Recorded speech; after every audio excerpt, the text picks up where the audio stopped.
Hi, can you hear me okay? Mm, now I can hear you. How are you doing today? I'm good. How are you? Really good. My name is Jackie. I am from Pine Reeds, and we are here with Kalynn Bayron. And I'm honestly so excited and like starstruck to be talking to you. I immediately like picked up Cinderella is Dead, and then I was like, I need to talk to her. I need to Yeah.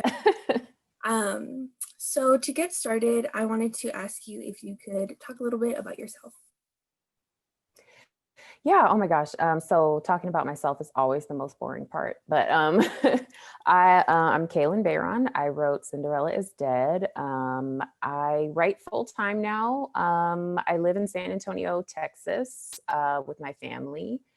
And I'm originally from Anchorage, Alaska. And yeah, I have four kiddos. I have a dog named Blanco, and that's pretty much it. I am really, really boring outside of books. I doubt that. Um, when I was looking into your bio and everything, I was really interested in the fact that you have a classically trained background.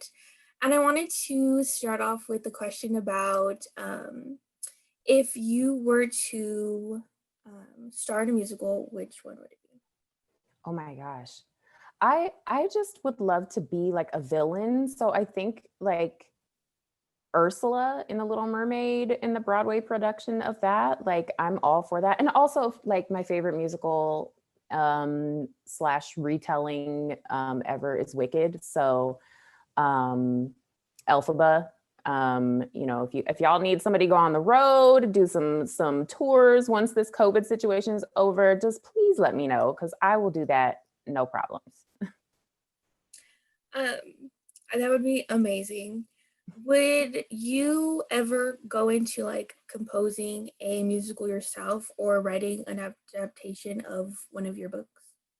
You know, I think that sounds like, I mean, it sounds like something that I would love to do. I just know how much work is involved with that, how much I don't know that I have the entire kind of skill set to do that, but and we're talking, years and years in the making for, doing a stage production, doing a musical. But I mean, that's definitely something that I would love to partner with somebody on at some point in the future. I mean, why not, kind of shoot for the moon with these things. So, but yeah, I mean, I love music. I love all genres of music. I am a very eclectic listener, and I'm a classically trained vocalist, and I studied opera in college. And so yeah, I mean, that's kind of the dream, right? Is to have all of those things that I love kind of come together. But we'll see. You never know.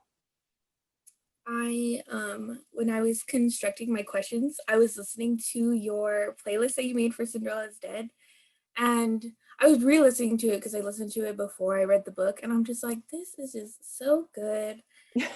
Like, I'm gonna save this Poison Heart because I know it's gonna be a great time, Yeah. and taste is just so good. Yeah. I wanted to also ask you about so I saw in another interview you did how you had chosen like your ideal cast for a Cinderella is Dead movie. And I just wanted to know, why would you cast Alfred Enoch as a villain? Like, he's so pure. He, Yeah, I'm so bad at like fan casting for this book. I'm like, okay, who kind of looks like what I'm seeing in my head? And then like it's like they're a total like cinnamon roll of a person, and I'm like, well, they should definitely be like the bad guy. And yeah, I'm like, people are like, what are you doing? What are you talking about? So yeah, it's strictly based off of looks and nothing else. But yeah, have such a hard time with like fan casting because I'm just like, oh, I don't know, I don't know who I would want. And also, you know, sometimes I'll find somebody who I think kind of fits the role, and that person is like 30. And I'm like, okay, well, that's not going to work because this, this is like a 16-year-old girl. So yeah, I'm really bad at fan casting. I saw it and I was like, I am so in love with everything. I would love Tika Sumpter. I want Lovey Simone. Like, give it to me. Yeah.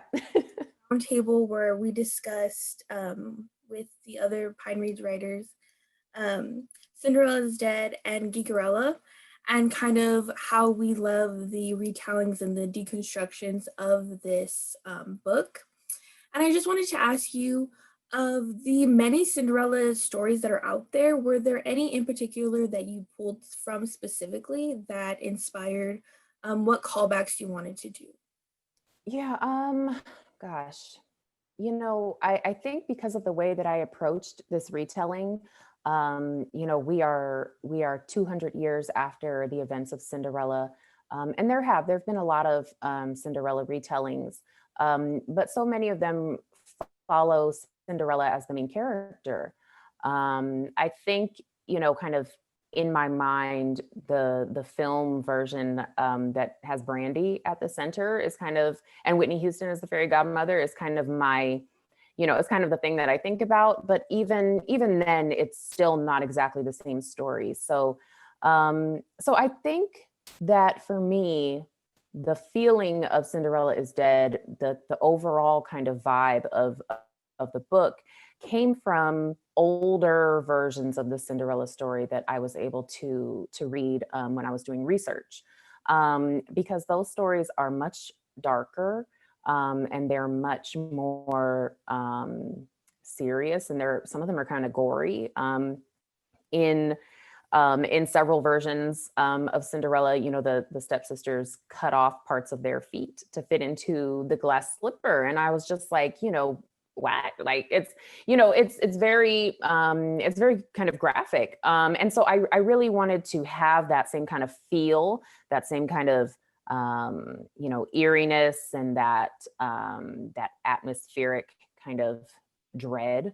And so it was more, I think more what I took from these other stories was just the kind of the vibe, the kind of the feeling of this being a very dark, kind of scary, this kind of princess story, but what's under the surface type of thing. So it was more just about the feeling. Um, Speaking of like the whole like aura of the book, I just love the fact that there's an intersection of being Black and being queer, but it doesn't define these characters, it's just who they are. And so when we finally get Constance and Sophia meeting, I was just like, I'm so excited because I had seen all over like Twitter and Instagram like fan art, and I was like, yes, give me all the fan art. I'm so in love with this. And so with Erin, I think you made a really great point of there's people who kind of need to like fall into that role because they think that that's who they need to be. And I love how even when they're like overthrowing the kingdom, people don't necessarily want to give up their roles because it has served them so well, especially the men. Yeah. And so I thought it was very timely, I guess, to say, in line with our society. What other things did you know you wanted to include in the book that kind of called out our society or brought attention to something that isn't necessarily talked about as much? Yeah. So I think, gosh, there's a lot of things. So specifically with Aaron, I wanted to really illustrate how you can live in a society that has these very oppressive, rules, and has these societal expectations that are very heteronormative, and misogynistic. And this Erin really feels like the best thing for her to do to be safe is to go along with it. And she doesn't even realize that she's not safe, that there is no situation under these types of rules that she would be safe in. So Erin is definitely not the bad guy here, but she really is my way of kind of showing the reader the other side of the coin, because we have Sophia on one side, and she has also been affected by the society, but um, the way that it's kind of affected her is that she's like, okay, well, we have to tear it all down. That's the only way that this kind of can go forward. And then on the other side, it's Erin who's saying, well, I need to be safe. I need to survive. And so I'm just going to do what I have to do to survive. And that means not rocking the boat, kind of going along with what's expected. And I think that's true for a lot of people. That's how we that's how we survive sometimes. And so I just kind of wanted to show that. And it was very important for me that Erin got a chance at a happy ending for herself. We, without too many huge spoilers, we do get a quick snapshot of her towards the end. And so in my mind, she's getting a happy ending, but it takes her a little longer to get there because she's been so terribly affected by this, by the society that she lives in. And as far as, things kind of included, I sat down and I kind of asked myself, if you live in a society that tries very hard to kind of erase your humanity, and this is not a stretch for me as a Black woman, as a Black queer woman, this is not a stretch for me to imagine what this is like. A lot of the things that I put in the book were actually drawn from real life, and real rules that affect queer people, that affect women. So those are there. And also just kind of allowing these characters to be Black without any kind of qualification. Like they didn't need to serve them being Black they just are. They can exist that way. We do, I exist that way every single day. So it's kind of like, I felt like writing this story with a predominantly Black cast was my way of saying, I can do this and I can write this book and I can have these characters be front and center and they can just exist. And that's just as important as anything else, I think. So many wonderful points. When Erin kind of doesn't want to fall into the life that Sophia wants, I was crying. It broke my heart. Erin broke my heart. But like you said, I feel like she's a very necessary character because not everyone has the opportunity to be out like Sophia, but even though they both have their different struggles, and you show that really, really well. And I just appreciate the fact that this is a predominantly Black cast, because so many times I feel like sometimes authors feel like they need to throw in a white character to kind of like be that educational person, that like window, but it's just like, no white person in sight. I love it. I felt, yeah, we exist in spaces that are predominantly Black in the real world all the time. We exist. And I think that's the thing, is it's kind of like, how can I just wanted to write the story that felt most true to what I was trying to do. And that was, I wanted to place people like me at the center of a story, but I also wanted us to be, in this story, we are the good guys, we're the bad guys, we're the gray characters, where we're kind of in the middle. We're all of these things, because there's no one, universal Black experience. You know what I mean? There's no, we're not a monolith. We exist in myriad ways.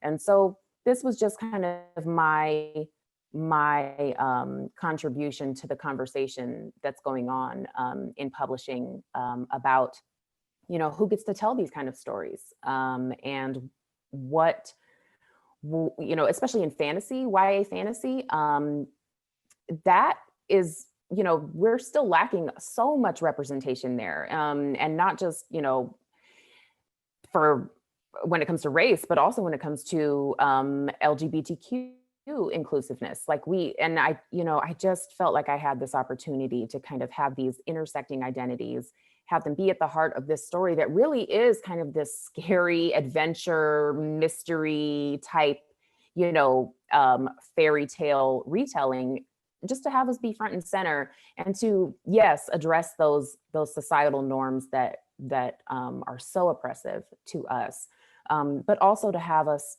be able to have an adventure and, falling in love and out of love, and to, fight for the things that we care about, and to just be able to have that experience. And that's what I was really going for. Um, this was actually the first year that I ever read anything science fiction or fantasy, because so many times I felt like there was such a lack of representation, not even outside of my identity, but outside of like brown, indigenous, people of color, Black people. And so this year, when I joined the Pine Reads team, I got the chance to read A Song Below Water, and that book opened up the fantasy world for me. And then I got to read Each of Us a Desert, and then I got to read your book, and it's just like I feel so like taken care of because of so many authors like yourself who are putting yourselves at the forefront and providing stories that are so unique but so close. Because I feel, even though I don't resonate with every identity, I feel so seen in the parts that I can see myself, because Constance felt so me, and because she was like, I will just stab you, and I'm like, Yes.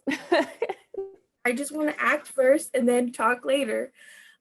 So I really appreciate all that you guys do. And I wanted to ask you also about, you call this the book of your heart. What was the writing process, and did this book writing process, as in like how long did it take you to construct the book, and did it look any differently from start to finish? Yeah, and just like really quickly, like, yeah, Bethany C. Morrow is a genius. A Song Below Water is one of my favorite books of the year, and she deserves everything because that book is amazing. So yeah, I just wanted to say that I love that book too. Yeah, so it took me about 8 months. So I started drafting Cinderella's Dead in early 2016. It was an election year. It was a lot of stuff going on. And I wrote it in like the first like 8 months of 2016. And it was different in that first draft, in that we were much closer to the events of Cinderella. So we were only maybe like 50 or 60 years from Cinderella's death. And originally, Constance was one of the original stepsisters. That's how I had kind of drafted it. She was, Sophia meets her, and she's she's really old, and she's really fed up with everything that's going on. So, but I wrote that draft, and it didn't really work the way I needed it to. So I scrapped the whole entire character and just kept the name. So it's, and so I wrote it, and then let's see, I started querying towards the end of 2016, probably like November-ish, I think. And I got an agent in 2017. And then it was a lot of revising. The story did change quite a bit, and it went from third person to first person. And yeah, some character changes, some timeline changes. But the heart of the story was the same, because when I sat down to write it, I knew I wanted to really deconstruct the Cinderella story and fairy tales in general, and kind of what kind of effect that has on us, because I really think that fairy tales have the opportunity to affect who we become, because we're exposed to them so early and so often. What are you saying when the story that you hear most is about, a white princess who only gets her happily ever after when she finds a man and kind of rides off into the sunset? Like, I feel like you're leaving so much out. And that story is generally considered to be pretty universal. And I didn't find it universal at all. I found it to be very, to be dominating the media that I was consuming. But it was always, kind of outside looking in. It didn't really feel accessible at all. So yeah, I got an agent, and we went on sub a couple times, and it didn't, we got a lot of rejection. And then in 2018, we got a bite from Bloomsbury, and Mary Kate, my editor there, she had the same excitement for the story that I had.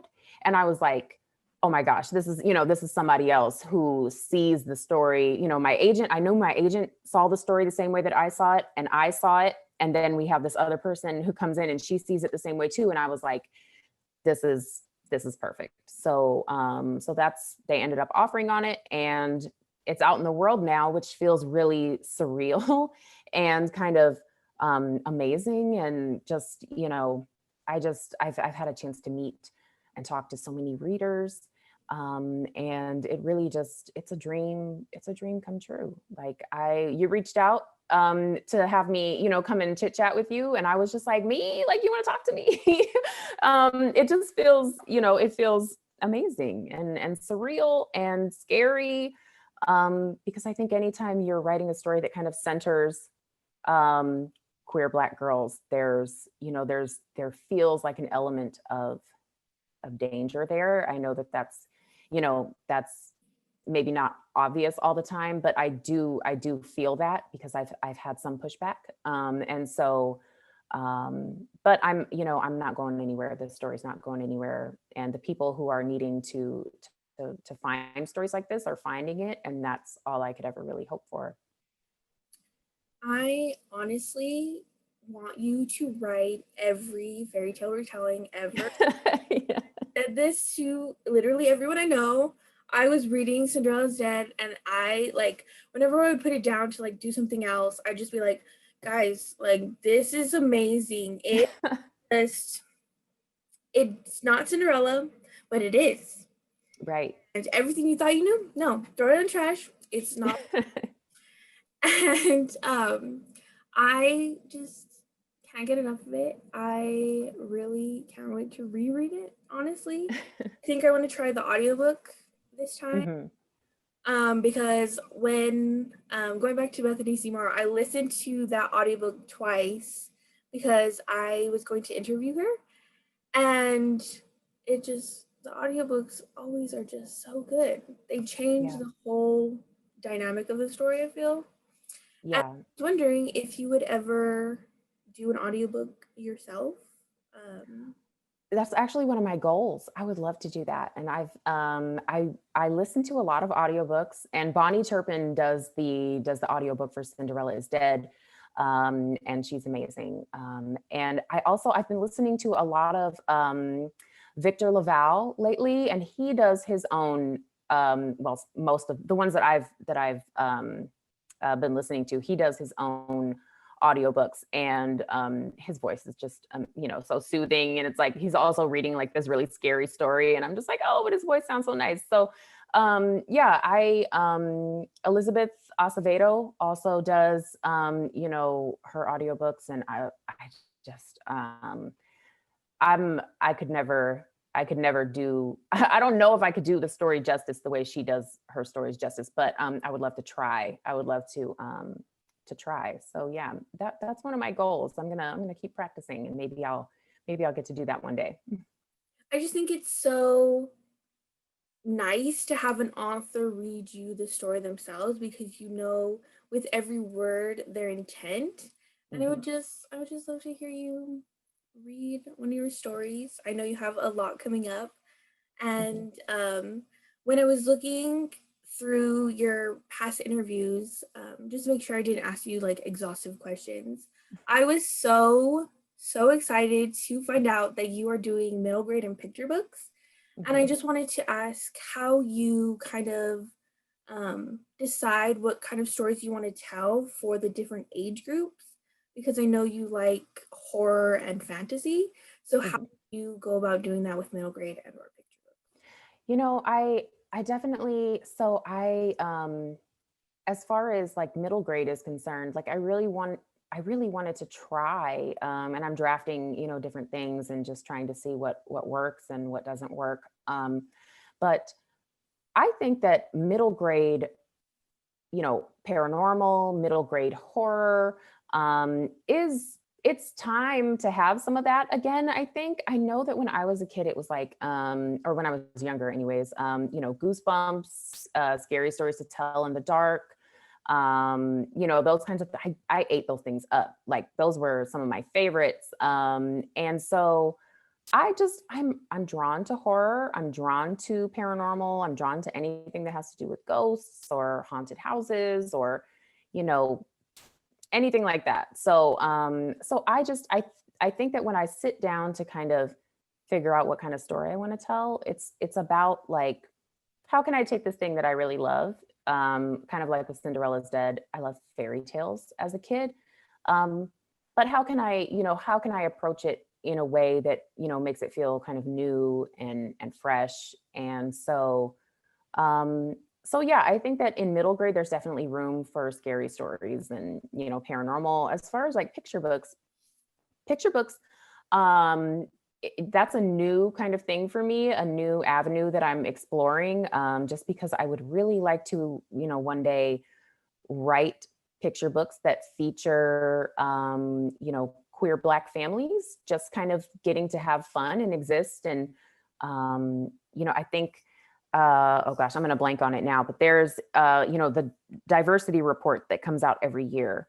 Mhm. And, there are more books with talking animals than there are about Black families, with Black main characters. And then when you add any kind of intersecting, marginalized, um, uh, identity, the percentage just tanks. Like it's almost non-existent. And so there's room there. And I just want to write stories for kids of all ages, that kind of make them feel seen.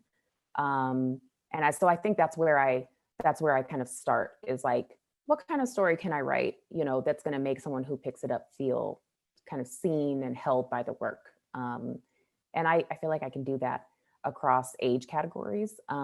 So I would really like to try. That's what I'm working on. That's what I'm trying to do. So we'll see. I while we were talking, I was instantly reminded of this book that came out this year called Hide and Seeker Yes. by Daka Herman. Yes. And I would love if you just, you know, fill in that gap alongside that book, because that book just like reinvigorated something within me that I was like, we need more of this. We Yes. need more horror stories for kids. Cause like, I feel like there's graphic novels and a lot of those kind of stories, but we don't have like a goosebumps type thing right now. And I'm so excited. I'm so excited. Yeah, there was a thing on Twitter the other day where a bunch of like publishing people, a couple agents, a bunch of authors, somebody was like, if you could have your own imprint, like, publishing imprint, what would it be? And everybody is like a children's horror, supernatural, paranormal type, imprint, where that's what we all just do, like goosebumps and then different, goosebumps-esque stories, and then all different authors kind of jump on and contribute. And I was like, sign me up, because I'm ready to do all of that. So yeah, I think that there's definitely, there's room. And I think that there are a lot of really amazing authors, who could contribute. And I think that's another thing too, is like, there sometimes in publishing, there's this Highlander mentality where it's like there can only be one of those type of stories. But nah, like, the readers are there, and there's so many of us who I think could do it beautifully. So I hope that, publishing kind of takes note and listens, because that would be great. That would be amazing.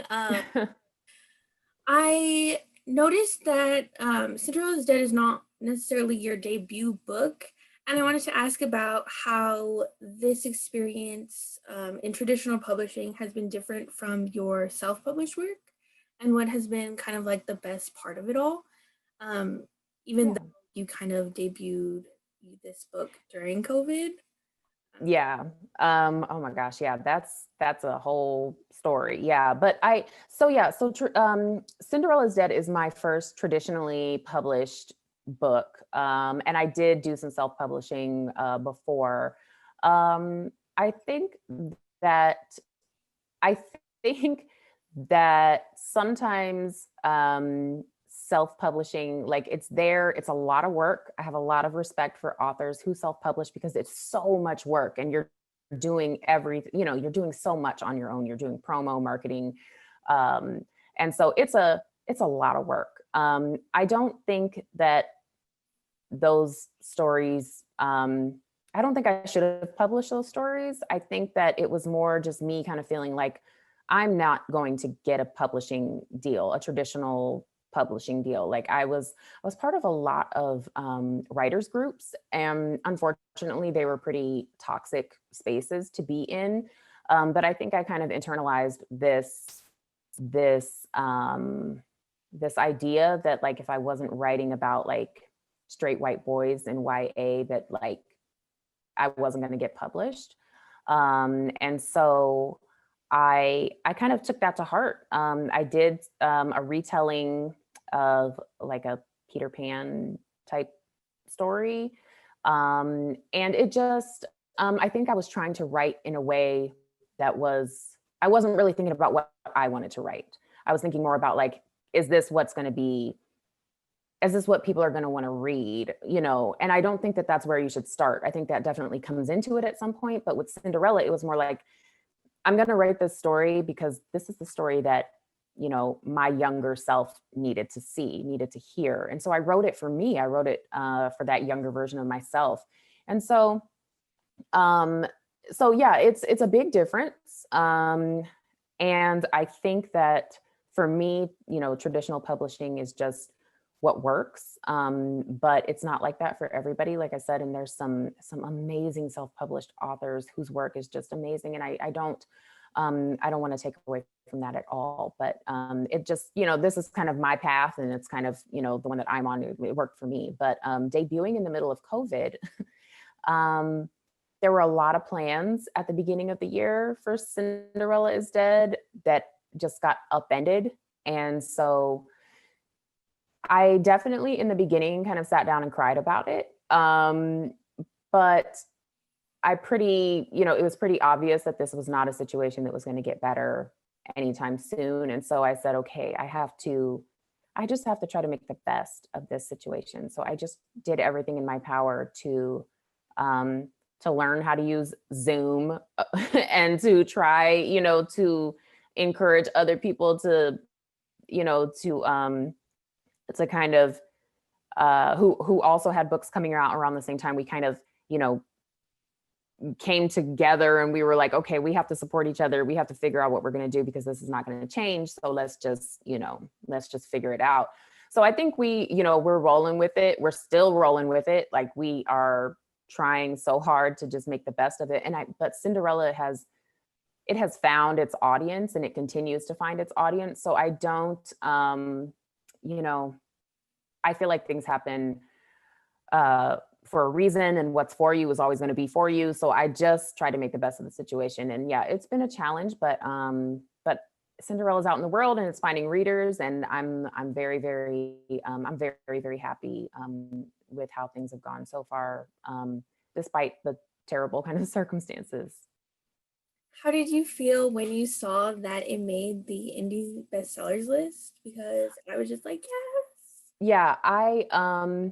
I cried and I screamed and I literally had like a nervous breakdown. Like, I really, because I think sometimes I have a habit of telling myself like, okay, don't expect too much, kind of manage your expectations, because I don't want to be disappointed. So I didn't want to hope too much. I get, and it sounds terrible, but like, I wanted to be able to kind of enjoy the book being out in the world, and whatever kind of happens. And when I found out that it hit the list, I just it was very affirming for me because it was like, here's this story about a queer Black girl written by a queer Black author. And it's, you know, it's getting to sit on this list, and especially the indie bestseller list. It really means a lot to me to be on that list because I know that indie bookstores and booksellers they are the backbone of our kind of writing community, of the bookish community, and their support has been invaluable to me. And it was a good day. It really was. I actually have my book right here. I ordered it from Book People specifically to get your signature because I was like, I don't care. I don't care how much it costs. I need it. This copy because she's famous. And I need it.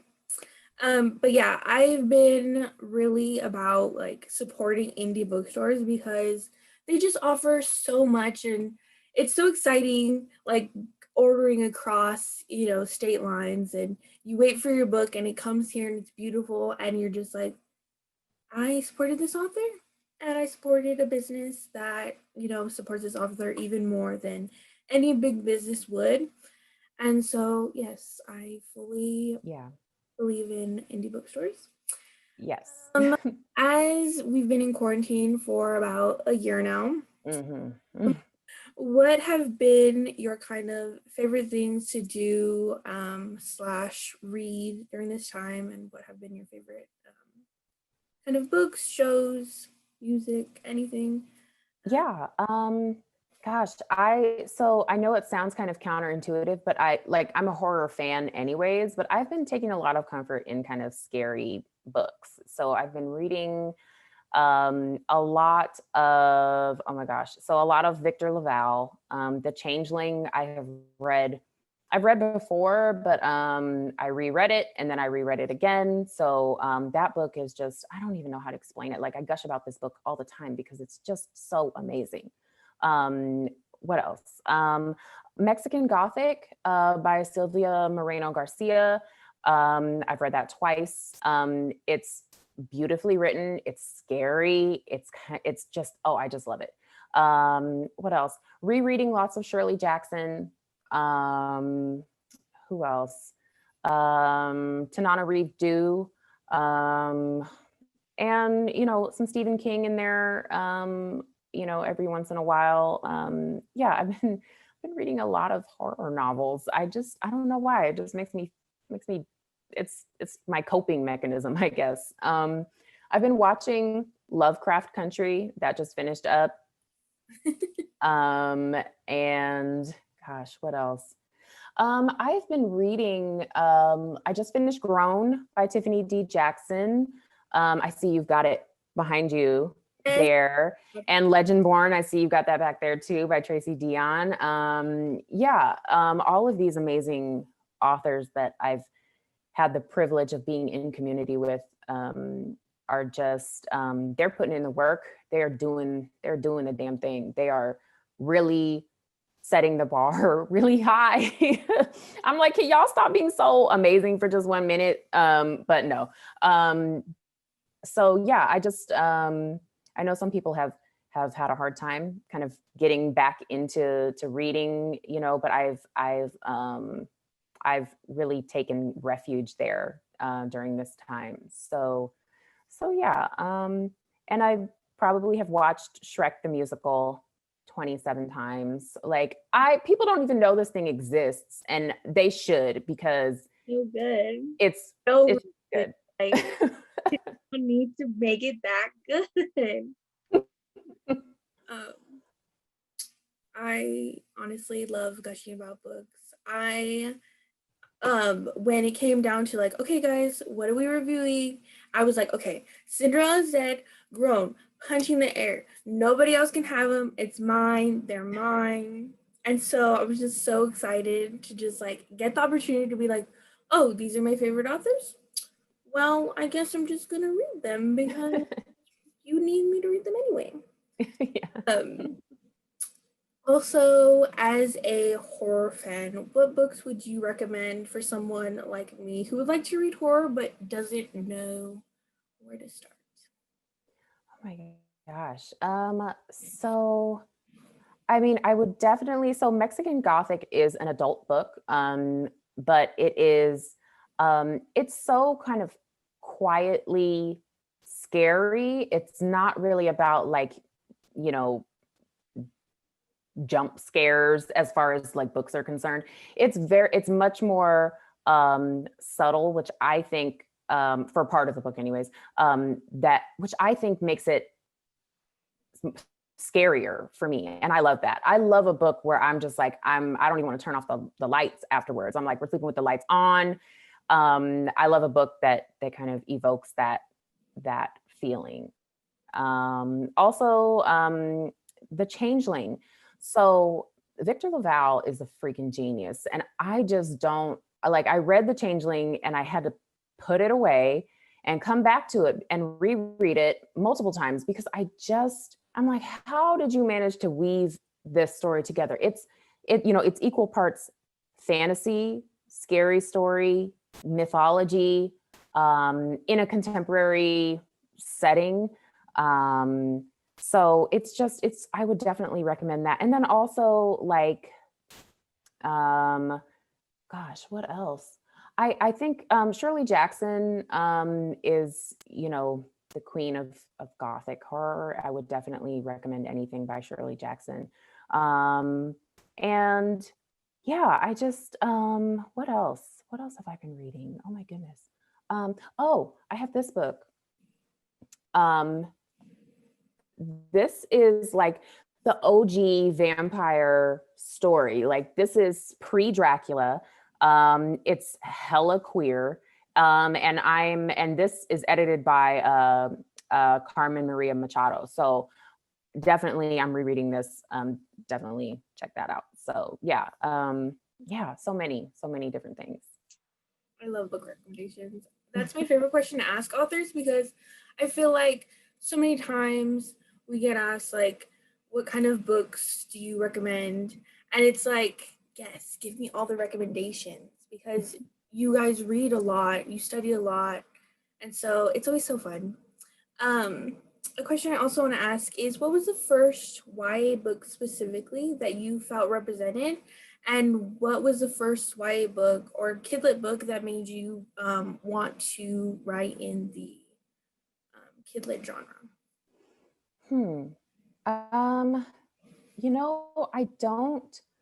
I don't think that, and this is not to kind of sound like I'm full of myself, but I think the reason that a lot of us kind of go into writing is because we don't see ourselves represented. And so Cinderella is Dead is the first time that I saw a YA fantasy that had a queer Black girl at the center. And so I think that I found parts of myself in other stories, but not all at the same time. So I definitely, I read a lot of like Nancy Drew novels when I was younger. And I don't, when I was younger, I don't remember like when YA became like an actual category. But I had books like Nancy Drew. I had books like The Babysitter's Club. I had the Ramona books. But it really wasn't until I started reading Toni Morrison and Octavia Butler that I saw Black people centered in a way like that felt like they cared about me, like they cared about, who I was, because, there have been Black characters in books for, forever, but those representations are oftentimes very stereotypical and kind of caricatures of actual Black people. So I think that I found pieces of myself kind of scattered throughout books that I was reading. But that's why I sat down to write Cinderella's Dead, because I felt like there was something missing and I just wanted to try to contribute something to that space. So yeah. And I'm sorry, what was the other part of your question? What was the first YA book or kidlit book that inspired you to decide to write in the genre? Yeah, so I think again, I think it's a combination of things. So I think it's all of those mystery stories, all of those Nancy Drew mysteries, and all of the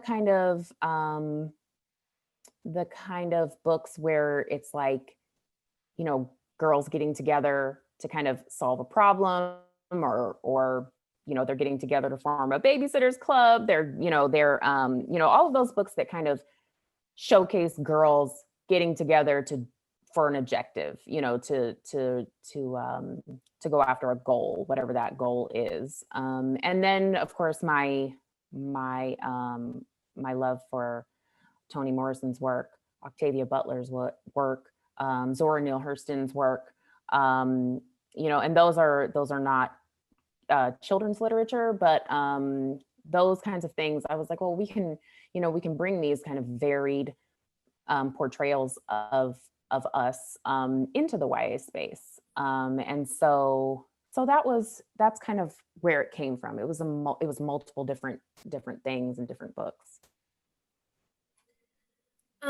So going back to Cinderella's Dead, I wanted to ask you about the kind of hinting you did at like possibly expanding the universe.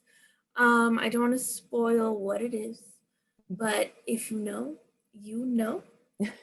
And I wanted to know if that was kind of your intention or if it was just like kind of like a hey, maybe I'll return to this, but just know that these fairy tales kind of live in the same world. Um, I think that originally it was, I think it's both, honestly. So I have lots of publishing secrets. And that is, that's that on that. But I wanted to kind of give a nod to those other stories, because I think that while I'm centering the Cinderella story within Cinderella is Dead, I kind of wanted to look at those other stories and say, hey, there's something going on over there too. Maybe we should check that out. And then, since writing it and a lot of time has passed, other kind of opportunities have presented themselves. So yeah, so I can't go into too much detail, but I think that Cinderella is Dead will not be the last time that I revisit some of these kind of classic fairy tales. That was music to my ears. I'm so excited. I um so when it comes to your characters, which one was your favorite to craft? And which one was your favorite to kind of like put out into the world and kind of receive feedback on, I guess, from readers? Yeah, I love Sophia as a main character, and I love everything about her.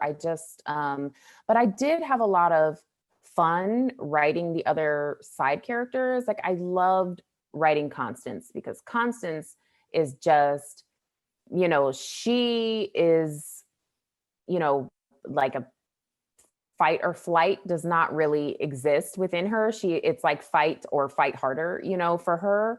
Also though, Amina's character, without, giving too much away, but like her character in general was very satisfying to write, because I think that so often we think of things in very binary terms. We think of people who are either good or bad. And I think the truth is that there are a lot of characters, a lot of people who are in the middle, and they're kind of morally gray. And that's the space that they kind of exist in. And so writing her character and kind of deconstructing what that means for her, and how that affects the people around her, it was interesting and it was fun. And I really enjoyed writing that character. I also think that I also think that showing the families of my characters is always something that I enjoy doing, even if the relationships are rocky, even if the relationships are difficult.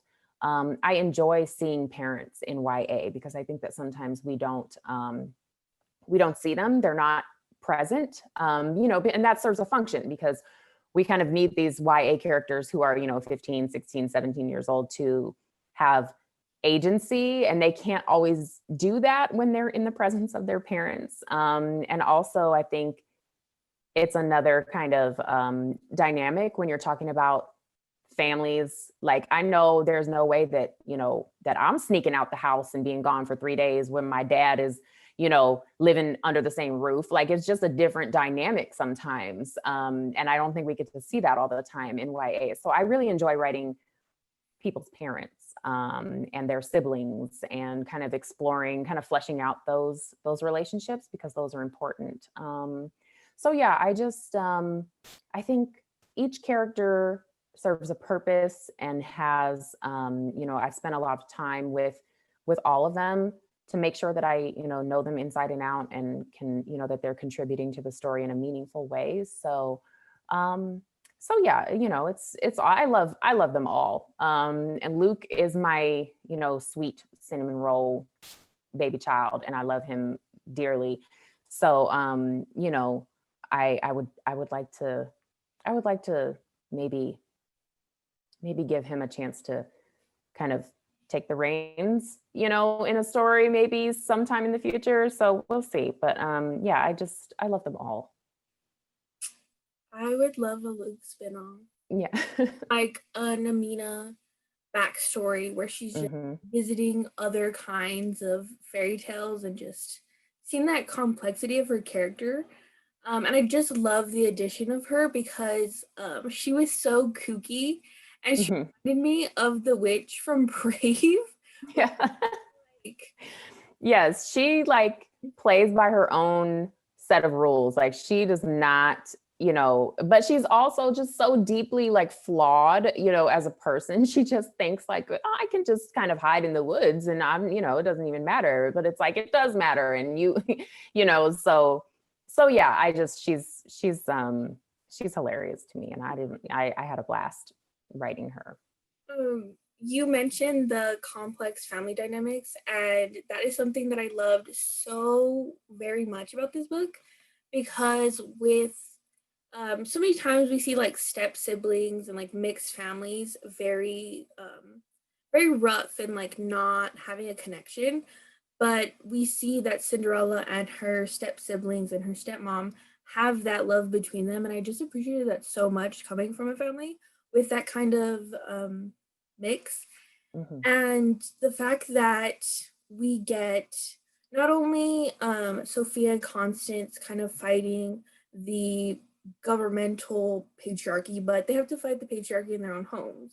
Like Hmm. the father and daughter dynamic between Sophia and her father was just so gripping, and kind of seeing how like she goes into these different homes, like the dressmaker, and she witnesses the abuse, and she comes to realize that there's no other way to be, and kind of seeing how Sophia and Constance kind of like meld into each other to come to be more brave or more understanding and more like taken aback by everything. And I just love it so much. I can't say that enough.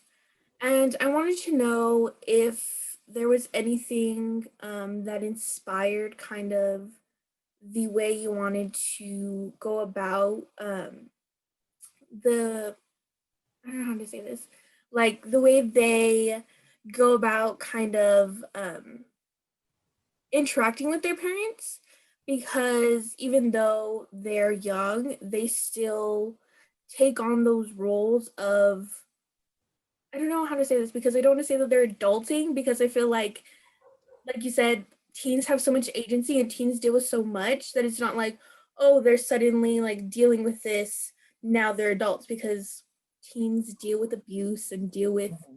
these troubling things.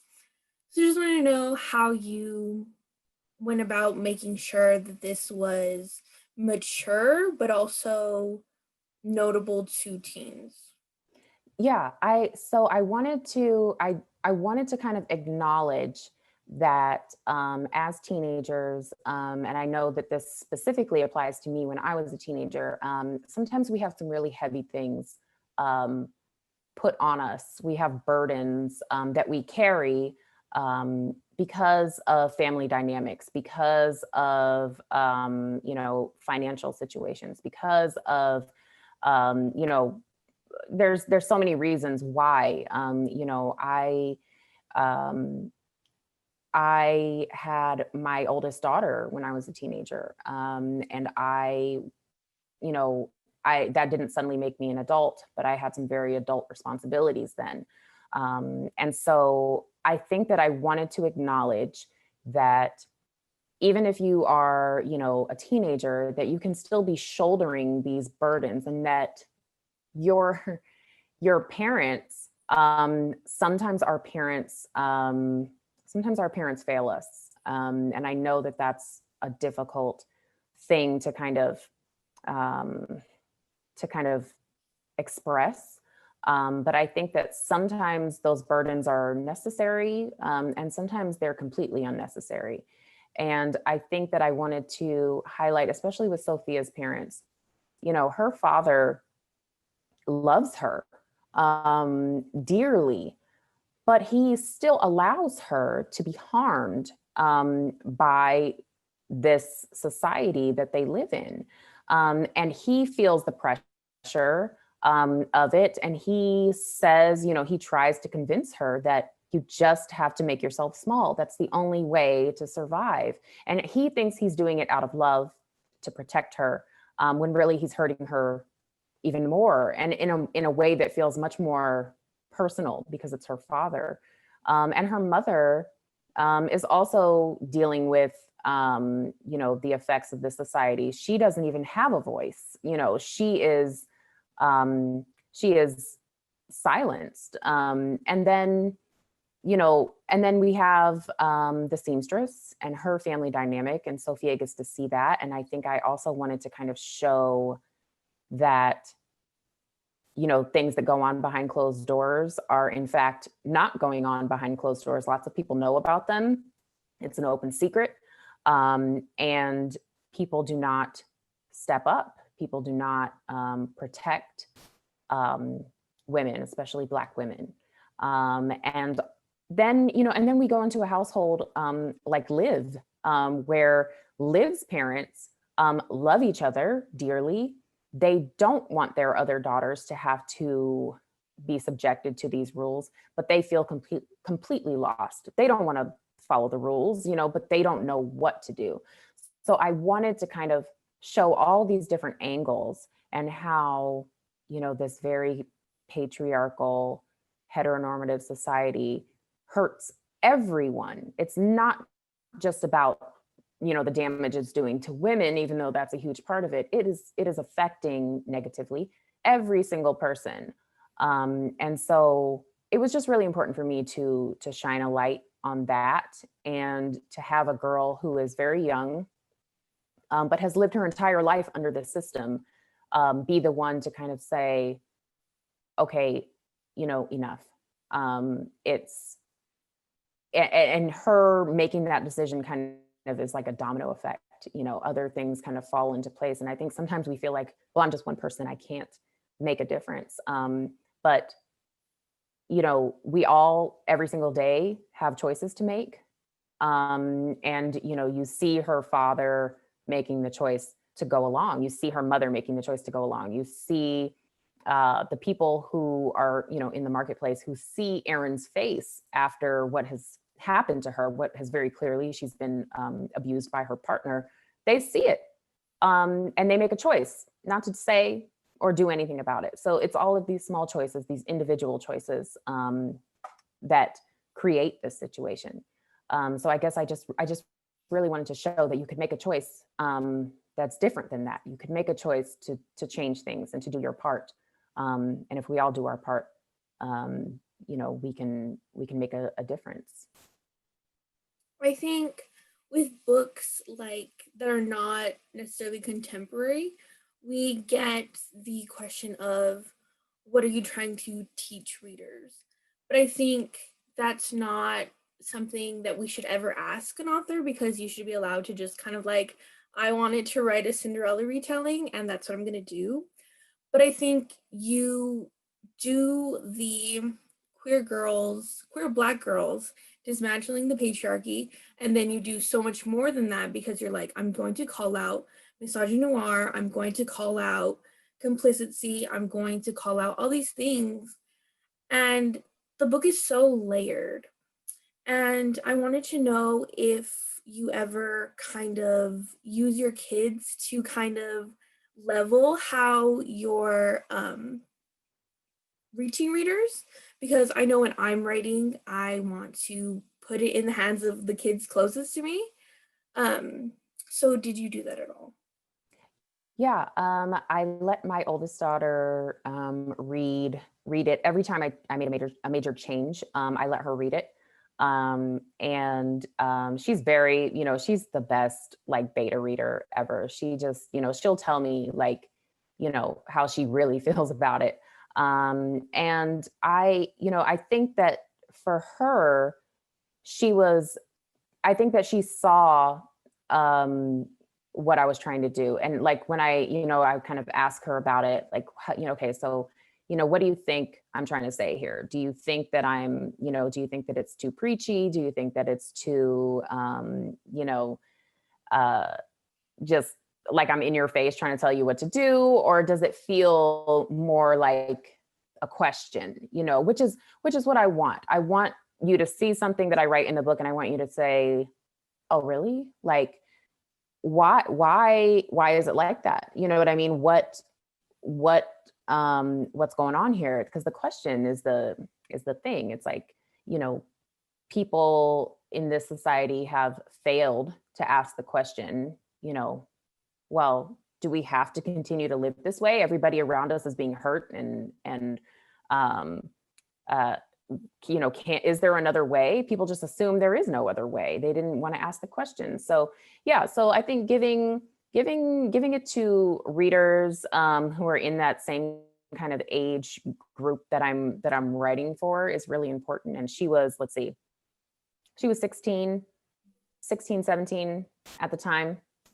when I first drafted it. And so she was perfect. She was the perfect person to kind of say, like, does this make sense to you? How do you feel about this? And it resonated with her. And I think that gave me a great, feeling of like, okay, I'm on the right track, because like I said, I'm writing for that younger version of myself.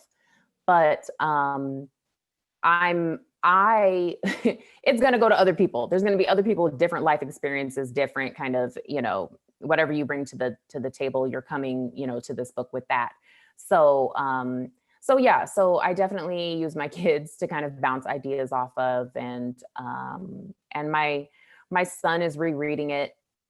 He's 12. And so he's rereading it for the second time. And he's like, I got it, because he just started middle school, and he's like, oh, I gotta get my library to keep this book. I gotta get my friends to read this book. So I feel like even though it centers a queer Black girl, that it still resonates with people who maybe don't share that identity, because um and I think that's good. I think it's good to have books that, the main characters aren't like you. Because that's learning to appreciate those kinds of stories is huge. And so yeah, it's my kids definitely, I know they're like, please stop asking us to do this work. I'm like, I will buy you McDonald's, like just do what I'm asking you to do. So yeah, my kids are great. They're helpful. I feel like family is literally the best to go to when it's writing time, because it's like, guys, like, do this for me, and you scratch my back, I'll scratch your back. And Yeah. they're straightforward. They'll be like, I don't like this. This is Mhm. trash. I'm like, thank you. I'll go and rework this now. Yeah. So when it comes to your kind of goals with the book, I read that you wanted people to look at Cinderella differently. And I'm here to tell you that I absolutely am. I even though like the Grimm original versions are really dark, I feel like this one is so much darker. It's because it's so real, it's so close to what our society has going on. And Mhm. it's really harsh for people to read about things that they themselves are being complicit with. Mhm. And I just want you to come out and write all the books. Like, I know you have all these secrets, but Yes. I'm waiting. Specifically, with your next book that's coming out next year, I'm Yeah. dying for it. When um, can you come out with some details? When are we getting that cover reveal? I'm so excited. It's I so a cover should be it should be soon. Really soon. I have seen a mock-up and I think it's gonna just blow everybody away. It blew me away. So I'm that should be soon. I do have like a very kind of short synopsis, I guess, that I could share. So it's This Poison Heart. It comes out July 6th of 2021. And it is a contemporary YA fantasy. It is the story of 16-year-old Briseis Green. She is a young girl who was born with the ability to manipulate plants. She can make them grow. The grass is literally greener wherever she's at. And she is struggling to keep this power in check. And her family is also struggling financially. And they're running a small flower shop in Brooklyn, and they're struggling to keep their heads above water. And in the middle of all of this kind of chaos, Briseis inherits a sprawling estate in upstate New York. And so she and her moms go up there for the summer, and hijinks ensue. She kind of This house comes with a very strange set of instructions, and she goes up to this small town, and it puts her on a path to uncover her very unique family lineage. And it also kind of exposes a secret in this town that is so closely guarded that its revelation will require the intervention of the gods themselves. So um, this is this is probably the most fun I've had kind of writing thus far. This book it's fun, it's dark, it's just I'm so excited about it. And yeah, so that's what's next for me. And then after that, there's a lot of other things. So yeah. You've been staying busy. Yes. Thank you for that peek inside your next book. I believe it comes out next summer. Yes, July 6th. Yes. I will be patiently, but also not patiently waiting. Yeah. A pre-order will already be in. So I guess my final kind of questions is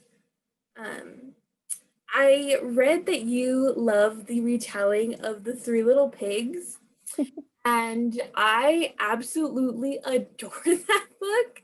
Yes. And I wanted to know, do you ever see yourself doing kind of like a fairy tale collection in kind of picture book form, or even doing like graphic novelizations of any of your books? Because I feel like you have a really nice way of like pacing and doing action that is so visually stunning that I would love that.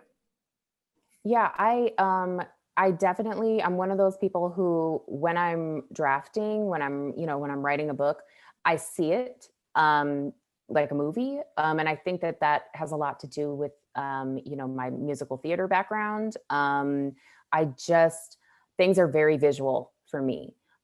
So I definitely have, I definitely have a story that I would like to do as a graphic novel.